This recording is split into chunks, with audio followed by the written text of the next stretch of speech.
Chapter 8.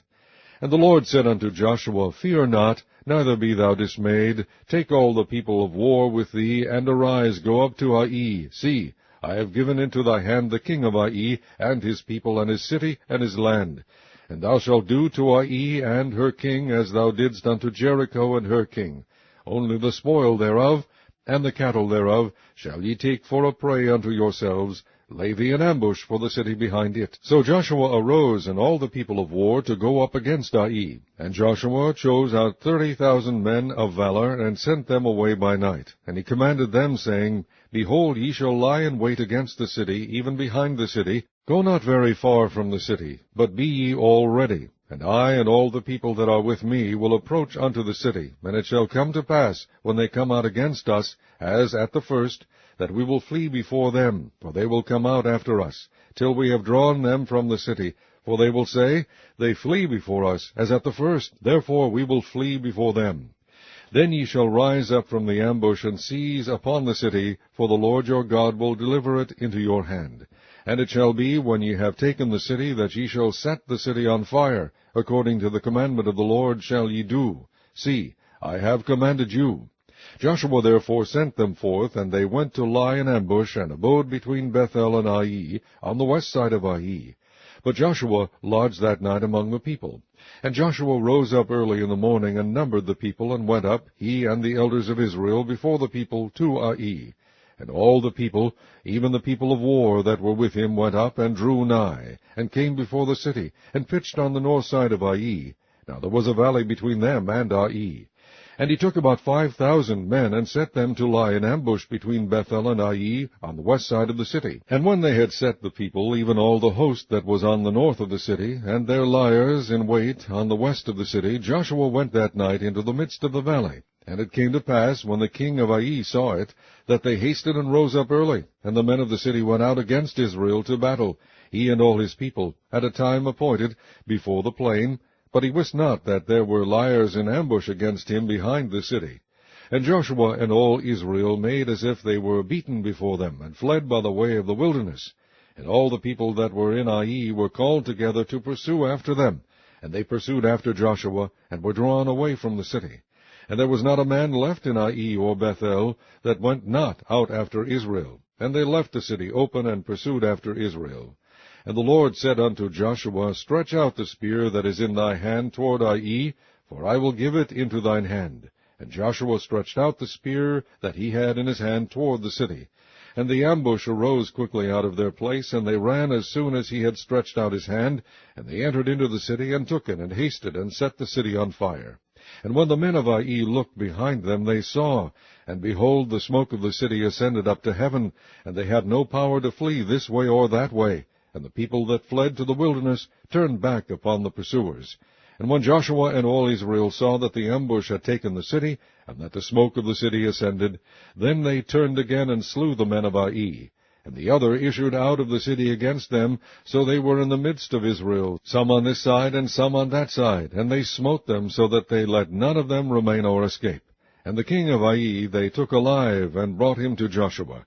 And it came to pass, when Israel had made an end of slaying all the inhabitants of Ai in the field, in the wilderness wherein they chased them, and when they were all fallen on the edge of the sword, until they were consumed, that all the Israelites returned unto Ai, and smote it with the edge of the sword. And so it was, that all that fell that day, both of men and women, were 12,000, even all the men of Ai. For Joshua drew not his hand back wherewith he stretched out the spear, until he had utterly destroyed all the inhabitants of Ai. Only the cattle and the spoil of that city Israel took for a prey unto themselves, according unto the word of the Lord which he commanded Joshua. And Joshua burnt Ai, and made it an heap forever, even a desolation unto this day. And the king of Ai he hanged on a tree until eventide, and as soon as the sun was down, Joshua commanded that they should take his carcass down from the tree, and cast it at the entering of the gate of the city, and raise thereon a great heap of stones that remaineth unto this day. Then Joshua built an altar unto the Lord God of Israel in Mount Ebal, as Moses the servant of the Lord commanded the children of Israel, as it is written in the book of the law of Moses, an altar of whole stones, over which no man hath lift up any iron. And they offered thereon burnt offerings unto the Lord, and sacrificed peace offerings.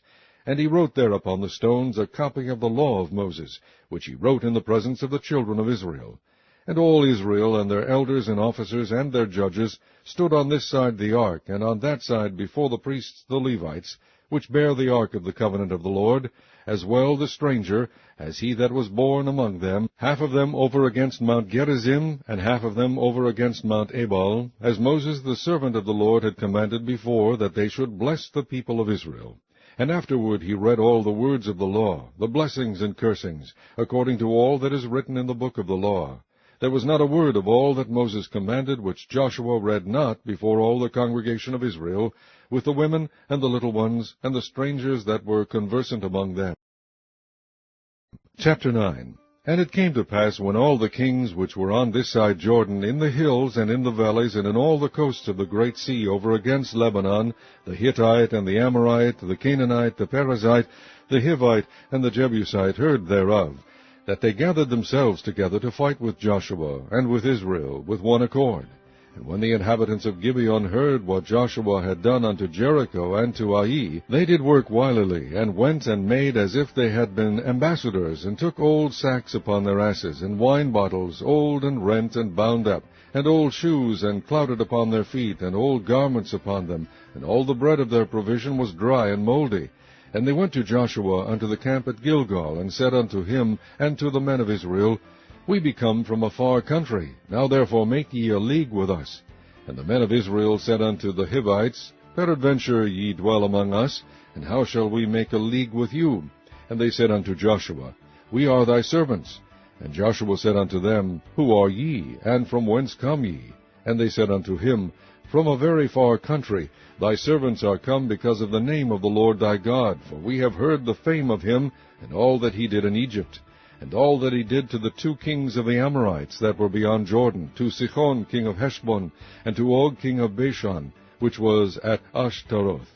Wherefore our elders and all the inhabitants of our country spake to us, saying, Take victuals with you for the journey, and go to meet them, and say unto them, We are your servants. Therefore now make ye a league with us. This our bread we took hot for our provision out of our houses on the day we came forth to go unto you. But now, behold, it is dry, and it is mouldy. And these bottles of wine which we filled were new, and behold, they be rent. And these our garments and our shoes are become old by reason of the very long journey. And the men took of their victuals, and asked not counsel at the mouth of the Lord. And Joshua made peace with them, and made a league with them, to let them live. And the princes of the congregation sware unto them. And it came to pass at the end of 3 days after they had made a league with them, that they heard that they were their neighbors, and that they dwelt among them. And the children of Israel journeyed, and came unto their cities on the 3rd day. Now their cities were Gibeon, and Chephirah, and Beeroth, and Kirjath-jearim. And the children of Israel smote them not, because the princes of the congregation had sworn unto them by the Lord God of Israel. And all the congregation murmured against the princes. But all the princes said unto all the congregation, We have sworn unto them by the Lord God of Israel. Now therefore we may not touch them. This we will do to them. We will even let them live, lest wrath be upon us, because of the oath which we swear unto them. And the princes said unto them, Let them live, but let them be hewers of wood and drawers of water unto all the congregation, as the princes had promised them. And Joshua called for them, and he spake unto them, saying, Wherefore have ye beguiled us, saying, We are very far from you, when ye dwell among us? Now therefore ye are cursed, and there shall none of you be freed from being bondmen, and hewers of wood and drawers of water for the house of my God.